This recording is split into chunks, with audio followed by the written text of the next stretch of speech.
Welcome to the Study Samurai podcast, brought to you by StudySamurai.com and the online Study Samurai Library. Now, my name is Prue, and together with my co-host Rocky, we provide high school students, parents and teachers with all the resources they need to help them achieve their personal academic best at school. This episode is all about preparing for blocks of exams. Now, for many students, a block of exams can be very daunting. Some students have no idea where to start or what they should work on. So the first thing to do if you do have examinations approaching is to find out what topic's going to be tested. The best way to do this is a very simple question to start with. Just ask your teacher, are we going to be tested on the whole year's work or just the work from this semester? At least that will give you a starting point. Once you know what topics you need to cover, then you can start to organize all the materials related to those topics. Make sure you've got everything you need.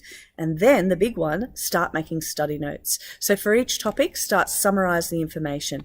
Of course, it would have been better if you've been doing that throughout the whole year, and maybe you have, but if not, that would be your next starting point. Then, once you've got your notes and you start to learn them. So that's where you actually take them away, see what you can say out loud, see what you can write down. You test yourself over and over and over to get the information into your head. Plus, of course, there's lots of other study techniques you can try too.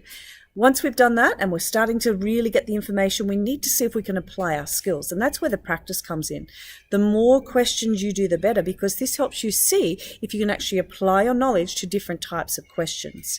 It's also a good idea to maybe make a plan in your diary or in a whiteboard where you look at how many weeks you have before the exams and you actually allocate what you're going to study when. Try and allocate study time for each subject at least once a week, maybe even twice a week, depending on how many exams you have.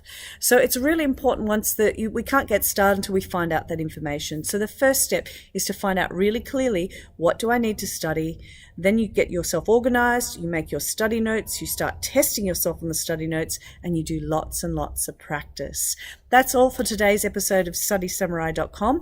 Head along to the Study Samurai Library and you will find so many resources on there that will help you prepare for those blocks of exams. Guides on how to make study notes. There's grids where you can collect the information to prepare and organize the exams. Topics on preparing for exam blocks. So there's lots of things there. If your school doesn't subscribe, that's okay. You can still check out the free resources. And there's also a presentation on there that explains how your family or your school can also become part of our Study Samurai Library family. All the best with your exams.